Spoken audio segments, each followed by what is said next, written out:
Return to Glory podcast, throwing the bones. Wow. They need to show up this week. Hunter Zarbnicki, Austin Rose, Dakota Freetag. What a passionate intro, Hunter. Guys, is this the biggest game in our lifetime? Home game. I'll say home game. Yeah. Yeah, probably. Yeah. I mean, Oh, I don't know. As a conscious Husker fan, I'm going to say yes. There are probably some when I was 10 or 12 that I wasn't paying attention to. I mean, throw out some ones that might be comparable. 2014 Miami. Austin, the last time you played Colorado. Scott Frost's first game. That was in Colorado. No, it was home. Scott Frost's first game was here. I mean, lost by 3. Yeah. Yeah. I'm thinking of Adrian's first game out there. I don't know. Maybe the Oregon game, 2017. Yeah. Maybe. Ohio State when game day was here until about a minute in. No. That definitely wasn't it. I just feel like this game has so much on the line. And like you can talk about big games, but what makes it the big game? One, it's a rival. That's kind of the obvious, but we're both 1-0.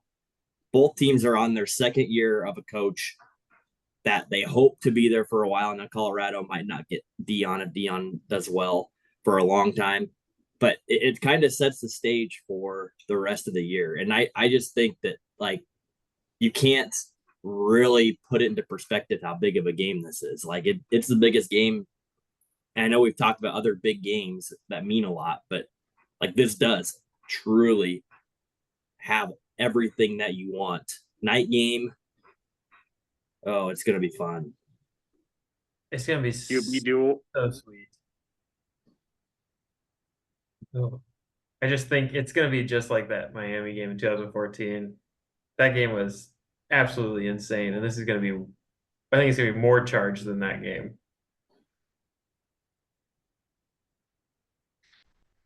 Nothing, Dak. I don't. You go ahead. I can't wait for you to be there, Hunter. Yeah, I do have to miss. I have a work trip that I'm going on Friday. You're missing it. Sunday. I know. It was a tough decision. Such a work trip fell on this weekend. They knew it a long time ago. I knew it a long time ago. Tickets were $400. I did get mine sold. Nice. So that helps. Yeah, I'm sure. But the shit talk between Husker fans and Colorado fans already going down Twitter is insane. I mean, as it does every big game. So it's mostly about Nebraska fans, which we'll get into it, saying that they're not, or the Colorado fans are mean, and the Colorado fans saying we're not mean, basically back and forth. I want to know that. I want to know your opinions on that because, you know, the Nebraska nice thing is and has been a thing. I mean, not just football, but just in general. How do you think we should approach this week? I mean, I don't think you have to be dicks to their fans. What good does that do? I mean, you could just yell on defense and you cheer when good things happen on offense and you go nuts. You don't have to be dickheads like Colorado fans are. Like you can be the same person. I don't know. I don't know. My question is they're going to be dicks. Guys, we are considered Nebraska nice. Like we're known for that. Should we stick to that? Yes. I don't care about other teams' fans. I'm not saying other teams' fans. I'm just saying in general. That is the reputation that Nebraska has. Other fans, just the atmosphere, is everything in general. Twitter. I don't need to shit talk their fans. That doesn't do anything. We need to be mean. Oh, I think we don't need to be assholes, but guys, we need to have an edge on us. That's the word I have is we need to have an edge. Everybody, fans, coaches, players, there needs to be an edge. Nothing that causes 15-yard penalties, but we need Our fans, we should hold a little bit of a grudge against them. We should be a little bit. I don't think that the Nebraska nice thing. We don't need to be Nebraska nice this weekend. Like we can be. We'll save it till Sunday. See, and this is where my mind, I'm like, why were our fans always considered so nice? Because we were always winning. Because we kicked the crap out of them. It was almost like a sarcastic, like, haha, good job. Proud of you for coming in and getting your ass kicked by us, but we respect you. We don't do that anymore. Like, let's be nasty a little bit for 1 week. I like the standing on the midfield. I'm not sure if that was intentional last year, but let's do some of that stuff. Let's be a little bit edgy this week and show that, you know what? No, we're here to beat the crap out of you this week, and we're not going to be stupid about it, but we're going to be edgy. I will say I liked Gaber's comments on where he was basically like, yeah, we're gonna be physical. They're gonna know we're here, but he wasn't like shit talking them, like saying that they're a bad team and that we were gonna steamroll. He's just like, yeah, we're gonna be physical and they're gonna know it. I think that's the right level of edgy. Not bulletin board material, but also an adequate statement of what the team mentality needs to be going into the game. The thing about it is Colorado fans are known by every fan base as probably the worst fans out there. They're all dickheads about everything when they sucked, but now they're good, so they're gonna. They're not You good. think, okay, they're better. They're better. They're better. They think they're good, but I don't know. You got to think they're gonna bring a good amount of fans here. I don't think so. Fans in quotations. There's a lot of fake fans now. They are just your typical front running program that has all the hype and the attention in the media, and they got their faces slapped towards the end of last year. Now they kicked our ass out there, but they did. They got shut up last year, and all the hype and all the guys. Remember Fox Big Noon Kickoff went to like 3 weeks in a row. Yeah, 3 or 4 games. So like it was all about them, and then they got Oregon came shit kicked in. Now this year they win their first game, which thinking back on it, we wanted them to beat North Dakota State. That just makes this game better in all areas. But they have hope again. They have life. And all they're doing is waiting for somebody to come in and shut the door on them. We have the opportunity to do that.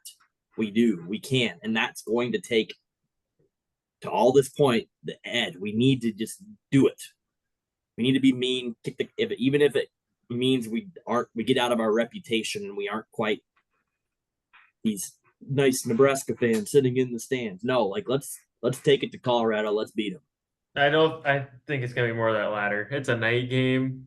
I think the crowd's gonna be pretty charged. Everyone paid a shit ton of money to be there. If you weren't a season ticket holder, I think it's gonna be pretty charged. I think the scene will be worse if Colorado wins the game. Yeah, I think their fans are going to be real dickheads if they win that game. Luckily, there won't be many of them. I mean, right, exactly. Relatively speaking, you gotta be smart. There's a fine line of being smart with it all, but I don't think we can just let them come in and do all of their flashy, showy stuff in our faces. Like, I think we need to shut that up and again, legally, but I hope Tommy Hill and Hartzog and whoever else is guarding these receivers, like I hope they get a couple of good pops on them and a couple of just in your face, like no physicality, we're here.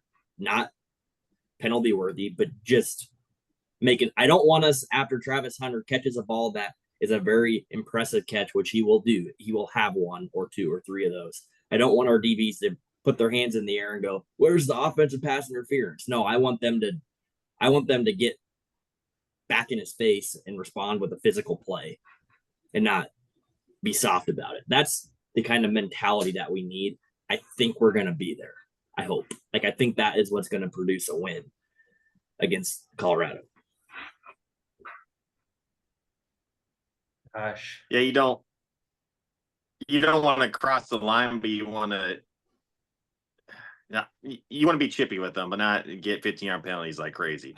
I want to see there be a scuffle pregame, like I do. I want there to be chatter and I want that energy because our crowd's only going to feed off of that, and the whole team it just going to be extra icing on the cake in my mind to get the team ready. Now, we shouldn't need any of that stuff, but I do. I want us to have the edge, all within the boundaries. And like you said, Austin, I think Bayer's comments were a good level of intensity. I know the other side of this is saying you don't want to put a target on your back. Last year, Deion and staff and team said that Rule offended them or we offended them, whether that was true or bullshit or personal, whatever. Like sometimes that stuff just gets made up. Like, and you motivate your team that way. That's fine. I don't care at that point. You don't want to put a target on your back though. But for a game like this, I think both teams know like targets are on their backs regardless. It's not like a game that you're going to overlook either way. And there are respectful comments coming out of Rule and surprisingly Deion's mouth back to Nebraska and Raiola specifically. So again, just a lot of hype. I'm edgy tonight. I think this is a game that it means a lot. It's huge. It's big. I can't believe you're not going to this game, Hunter. I can't believe it. That's why I'm getting my energy out now. Oh my gosh. Yeah, it's gonna be crazy. It's gonna be wild. Oh man. And I am terrified. I literally texted you guys today. I was like, I straight up do not know. I don't know. I don't know how it's gonna go. Colorado looked not great last week against North Dakota State, but I don't know how good North Dakota State is. They have 3 players that scare the shit out of you. They have 3. Yes, they absolutely do. The word that Rule used that I liked was explosive, and that's what they were last year. I mean, some people are saying a 2-headed monster, but I think you throw Jimmy Horn in there, and I think they have a couple of other pieces that make them a solid football team. It is so hard for me to judge anything based off of one game because not only do you not know anything about Colorado, but you also, like you said, don't know anything about North Dakota State. We don't know anything about UTEP. Right. So it's just hard to gauge where everybody's at. So yes, like you watch a North Dakota State game, some people are saying North Dakota State's not the North Dakota State of old in that, they took it to Colorado and Colorado's defense sucks again. And I'm like, yeah, maybe, like you might be right. I hope you're right, but it's not enough for me to like definitively say, yeah, we're just going to go score 45, 49 on them this week. Like, right. I can't say that right now. Now, that might happen, and that might be the truth, but I can't get myself to believe that yet. There are things you can say that I think you can agree factually. Like, Nebraska has probably overall better athletic talent than North Dakota State. Just as a Division I Power 5 school, we probably have overall depth, athletic talent more than North Dakota State. And North Dakota, now when you apply it, North Dakota State had pretty good pressure on Colorado last week, but is that scheme or is that athletic talent? I don't know. Colorado secondaries looked like the worst thing ever, and their D line looked all right, but I think their secondary can throw all over them. It was awful. North Dakota State was wide open on them. And another thing is, on the offensive side, you're not going to let Travis Hunter run as wide open as he was that game. I don't know what kind of defense they're running, but he was just no one's within 5 yards of him. You're gonna bracket him and make him have people on all the time. So let's get it into a little bit of the scheme and the keys, the thoughts of how this game's going to go. So like we don't do score predictions now, but Austin, start with you. How do you envision this game going just from a tempo standpoint? I mean, big plays, is it going to be a grinder game? Like where do you see this game going and how do you want it to go? It's going to be big plays early and end in a little bit of a meat grinder. I think there's going to be a weird little adjustment period where Colorado is going to have some really explosive plays that catch us off guard, and we're going to have a couple more successful long drives that kind of catch Colorado off guard. And then probably in the second half, it's just going to slow down because, like, all right, we've kind of figured out what's going on, but we haven't quite solved all of the problems, and it's just going to kind of slow down the second half. It's kind of how I feel it's going to go, but the crowd's going to be insane in the first half, and depending on the score, it could be even more insane in the second half, which will also lead to probably a lower scoring game. I think it's just going to be a complete shootout. I think you're going to be able to throw all over Colorado, and that's Colorado wants it to be like that. They don't want. I can't see any way they can win like a 20 to 17, 13 game. They want to have a shootout to give them the best shot. So do you think it's going to go that way, Dak? Like, Yeah. see, that's my fear because, and what I've been thinking about, I don't think we want to be in a shootout because we're not used to playing that way. Like you said, we aren't used to. Now, I think this offensive roster that we have has the ability to potentially play that way and still have success. Obviously, last year's team, not a chance in hell. So maybe, but I think we are just more coached to, and I'm not going to call it a complete grinded out Iowa football game, but more so that way. I think if we want to win this game and do it with control, it's going to need to be a 28-17 game. I get scared when we start talking teams in the 30s. I don't think that means we can't win the game, but I think we want to have more control over the clock, mainly just because we want to keep Shedeur off the field. Like, we just don't want him out there as much as possible. He against North Dakota State threw for like over 450 yards, and I was watching that game, and I just didn't even I felt like he was doing a good job, right? And then you start looking at the stat line, and then you actually start tying that back into their drives. I was like, wow, he just quietly put up 450, and it's him, but also a lot of his talent on receivers, and the lack of runs. He was just so in control of the whole game. And their offensive line, people are saying not great. Their run game, not great. What do you make of that? I don't know. Like, clearly, even when they were ahead late, they still didn't want to run the ball. They were using passes as their runs. Okay, that's fine too. Let me ask you guys this, and while we're on Colorado's offense, I've gone back and forth, but I think I've landed on my opinion on this. How do you stop Shedeur Sanders? We're going to stick with him first. Pressure the quarterback. Get him out of the system. That's your only shot. Throws. Don't give, and by doing that, you're not giving as much time to Travis Hunter and Jimmy Horn to blow by your cornerbacks. I think you got to get pressure on him. If you give him all day, he's going to sit back there and pick you apart. Yeah, so I've still gone back and forth, but when my response is going to be a mix, because here's what scares me about pressuring him. Keep in mind, how many times did we sack him last year? 7. It was something insane. There's a lot. North Dakota State, and I don't know how many times they sacked him, but they were in his face a lot. Shedeur is a talented quarterback, and like Rule even said, we're probably going against 2 of the top 5 picks. Him being one. He is talented. Under pressure, he can still make throws. So if we're going to blitz and pressure him, we got to hit him hard. And sacking, obviously, we need to do that. But that scares me because then you're going to be putting some of our guys out on islands. And with the quarterback that is good under pressure and can step up in the pocket, he's still going to be able to make throws. And he did that last year, even though we sacked him 7 times. Yeah, I don't know. Yeah, the flip side of that is what you guys argued and said, like, if you don't pressure him and we just rush 3 or 4 guys every time, he's going to have all day back there to pinpoint and pickpocket our defense. Now, if their line maybe isn't good, maybe we can still get pressure with 3 or 4 guys, potentially. But that at least gives us more guys in coverage. We can't give him 7 seconds, though, back there. Like, if we can't get home to him with 3 or 4 guys, we're going to have to use more. So it's going to be to me, a very complicated defensive scheme this week because you have to keep him on his toes constantly.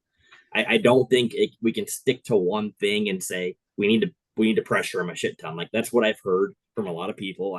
I agree with that, but keep in mind how good he is under pressure. And when you do that, you are taking numbers away on the back end to guard Travis Hunter, another potential top 5 pick, and then the one that scares me the most is Jimmy Horn. But they also got LeJohntay Wester and Will Sheppard. Like they have guys, other guys that can. And Will Sheppard killed us last year, right? Jimmy Horn did too. Yeah. I mean, Jimmy Horn's really good. It's a lot of these. It's not people say, "Oh, stop Travis Hunter." Like if we can just stop him, put 3 guys on it. Like try, you can, but Shadour's good enough to find a way to get the ball to these other guys in space. And if you're putting 2 or 3 guys on one guy, and then if you do that, you're going to run out of numbers. And if you're trying to blitz 5 or 6, you're running out of numbers. So it is going to be a lot of, you're going to try this for a while and you might give up this. And then you're going to flip it and then you're going to give up something different. But you have to keep him on his toes and mixing things up defensively. I think Tony White will do that. I think that's what's going to happen. I think that'll help us. I think I think you can go. I was going to say it's still important that we limit the run game, though. I think when you can, I mean, last week, basically North Dakota State, I don't want to say broke them, but it's like, all right, you guys aren't running. So then they didn't really have to worry about that. Now, you could argue that opens you up to big runs where you're kind of lax on the run calls, but I mean, they averaged 2.6 yards a carry against North Dakota State. And then you kind of know the pass is coming, and I think it helps how you can scheme that back end. Yeah, I think you got to start out the game rushing 4, and because you hope that gets home, and then because that's the best way to guard him. If you can get home with 4, you can set back those DBs and you get more guys on Hunter and Horn. But if it doesn't, you got to bring 5 or 6. Then you could get in trouble. It's complicated. That's why I'm wearing black. The black shirts need to show up because we need to find a way to stop them and slow them down because we didn't last year. Now, I think from game 2 last year to game 2 this year, our defense has shown a lot to us in a positive way of what they were able to do. And I don't know. I don't know how much we showed against UTEP, like how much of our game plan for Colorado was in that game. We have no idea, offensively or defensively. We also don't on the flip side with Colorado and North Dakota State. You'd like to think that Colorado is locked in for that game, like you would think, but we don't know that either. So just a lot. The biggest thing that I said is defensively, we cannot beat ourselves on blown coverages, leaving guys wide open. Like if Travis Hunter is going to catch the ball, there better be a guy sticking him on the catch. And he might make some miraculous catches. That might happen, but he can't be catching it. Same thing with Jimmy Horn, catching it and getting 15 yards after the catch because no one's near him. That also it's hard too, because then do you play more man or more zone? I don't know. You play more man, you got a guy on him. Zone's going to open up space. But athletically, can we guard these guys one-on-one? Maybe Tommy Hill and Hartzog and Buford, maybe these guys can match up one-on-one with these athletic freaks. I don't know. But that's the scary part with this offense. And here's my thing, though, and I didn't watch a lot of Colorado football last year after our game. There's got to be something that teams did later in the year to slow them down, right? Pressure. It was pressure. Their offensive line was terrible. That's why. Again, but that's what's hard with me though. We got pressure on them last year. They still torched us last year. Yeah, because we turned the ball over 7 times in the red zone, basically. There's more to, I think. Just the simple word pressure that other teams did. They got to Shedeur at the end of the year because the pressure eventually built up, and he was not as good as he was at the beginning of the year. They got to him, and he was missing people, but same way. It mostly was pressure at the end. Travis Hunter got hurt and was out. Yep. Not that their defense sucked, better, but yeah, their defense sucked. Their offensive line sucked, and it added up over the course of a year. They've definitely gotten better. Are you guys saying that from speculation, or did you watch Colorado? Last year? I actually watched probably 4 Colorado games last year because I Yeah. wanted to watch them lose. I And probably then- watched. Oh, I'd probably say 6 or 7 of them.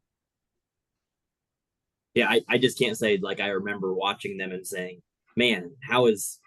I don't know if they played them even, but how did Kansas slow Colorado down? Like, what did they do?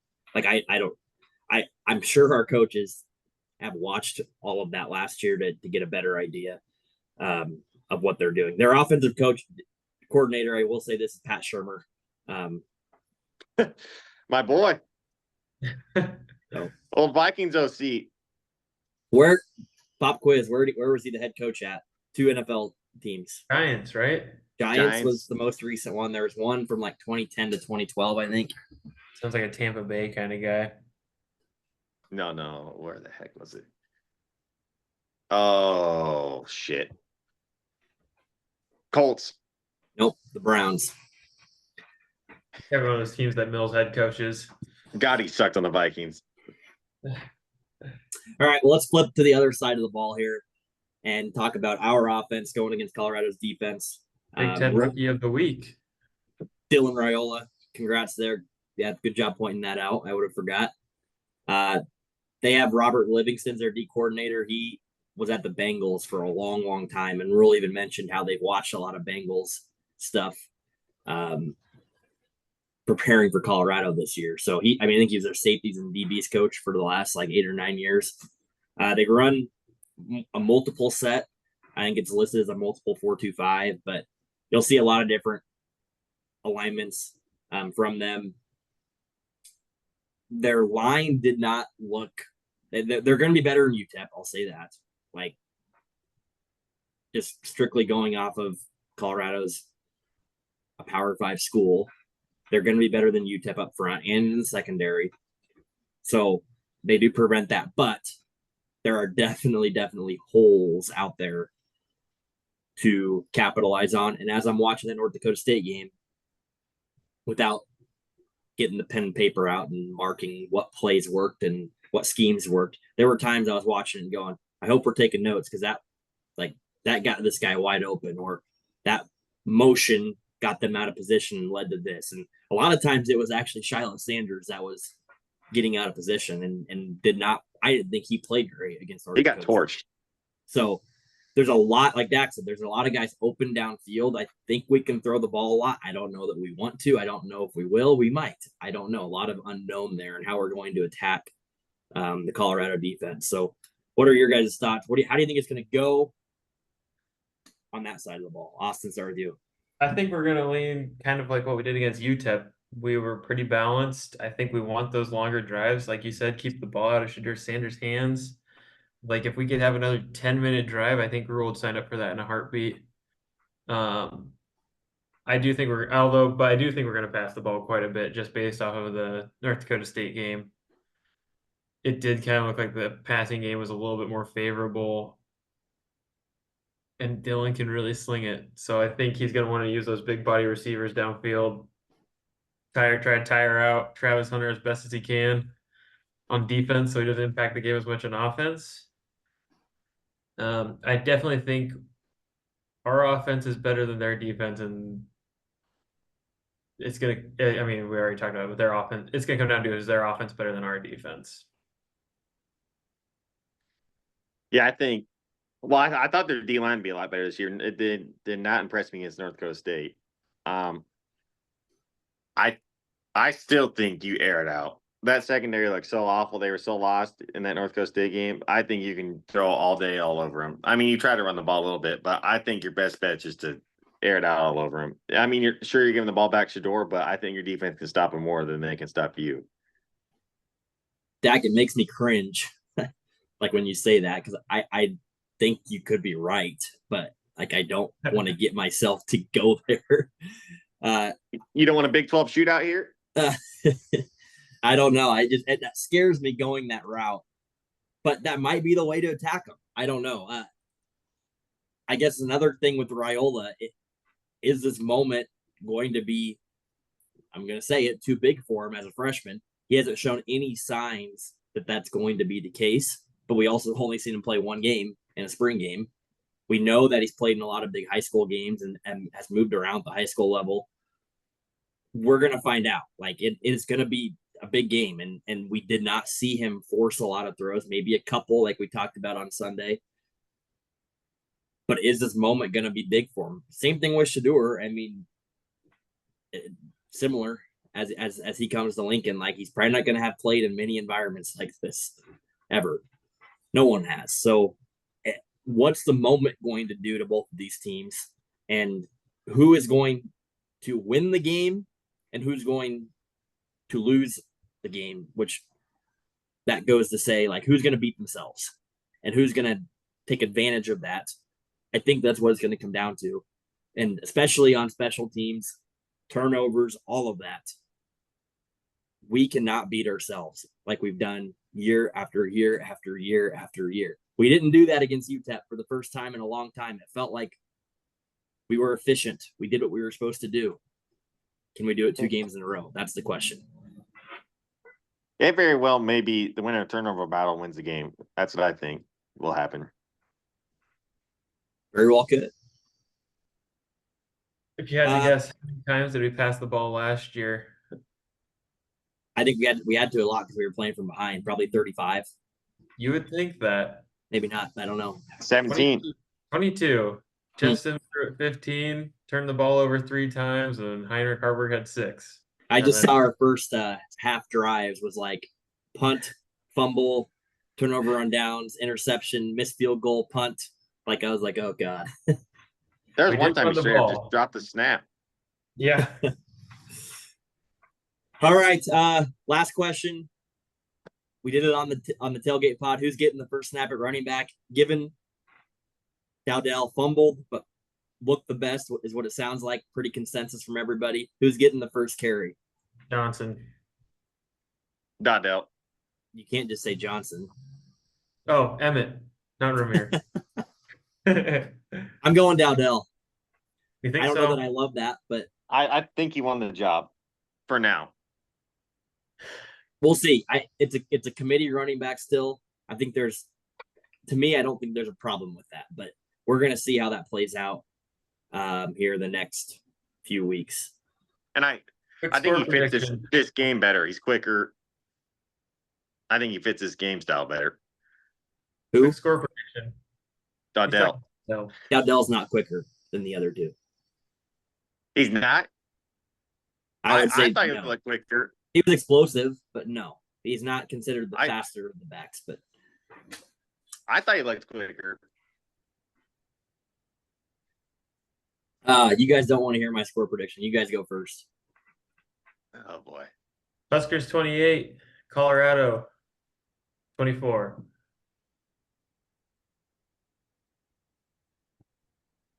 Nebraska 45, Colorado 42. Whoa. You got Colorado winning, don't you? Look at you, you coward. I'm so fired up. I gotta see us win a game, a big game. We have not won one. We have not. There's not been a game that we've won. I was torn on this. I really didn't I want to. want this to happen. Not my I score. do I too. want us to win the game. I really do. And I think we can. But my mind is preparing myself for us to play so well, low scoring, control the clock, be up 24-17. Colorado has a ball with 2.5 minutes to go, driving down. They're going to score a touchdown, go for 2 inside 10 seconds, beat us by 1. Whoa. 25-24 Colorado. He's done. I'm You guys just will be getting a my mess heart if ready. that's up. Getting Oh my my heart god. Getting my heart ready. It's already like torn out, but I'm getting it ready. Will the state even be here the next day if that happens? My god. No, it won't. It won't at all. Okay. Couple other items to touch on. We'll just say it. We don't got to talk about it. Oof for the Lady Volleyball. Huskers. Oof. Yikes. Oof. Oof. So we'll respond, hopefully, I'm sure, but yuck. Dak, Yep. your picks. You got 30 seconds. You did not use all of that. There's some good games this week. Tough spreads. And I'm just gonna go off the dot. I think Nebraska 7.5 is insane. I don't. I And agree. people must be betting the Huskers because keeps going up. it was 7. So people are betting the Huskers. Yeah, I think that's a lot. I mean, I don't know. I've heard some 10-14 predictions. I can't believe it. I can't see it yet. I hope, but I can't see it. All right, Dak, 30 seconds. You're on the clock when you're ready. All right, ready? Go. All right, Texas, Michigan over 42.5. K-State -9. Rutgers -22.5. Iowa State over 35.5. Navy -12.5. Kansas -5.5. Wake Forest -2. Air Force -5. Tennessee -8. Nebraska Colorado over 58.5. Oklahoma over 49.5. Boise State plus 19.5. Washington State -2.5. Maryland -8. Washington -24.5. Good job. 25 seconds. It's hard to listen to you. The one I hated was the Iowa State-Iowa over 35.5. Have you seen these scores the last 5 years? Oh yeah. I think Iowa's offense is Better. okay. You know, I'm probably the worst takes ever in Sandals pockets is better. Kirk Ferentz didn't coach that first game. He's coming back. Their offense is going to suck again. Yeah, that could be it. And also, they didn't look great. They just opened up at the end. Yeah, I don't know if anybody 35. can write this down, but okay. Survivor picks. Pool. I'm going last this week. Okay, I'll go first. I got Toledo over UMass -18, Virginia Tech over Marshall -20.5, UNC over Charlotte -22.5, Memphis over Troy -18.5. All right, I got Wisconsin beating South Dakota. I did not put the spreads on here. Rutgers beating Akron. A&M beat McNeese State. Vandy beat Alcorn State. You guys are going with some bigger names this week. I kind of like it. What's tough, we don't have spreads for a lot of the FCS schools. So, like, obviously, we're not picking against the spread. We're just picking outright winners. Give me Florida against Samford. Great call. I thought about that one. Yep. Give me Minnesota They beat them. against Rhode Island. Give me Washington against Eastern Michigan. I had that one. And give me Stanford against Cal Poly.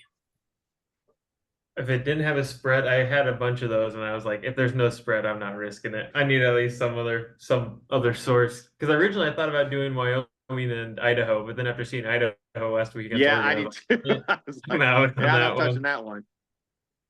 I think we got 12 different teams this week. So had some same last week. That'll make it a little more fun.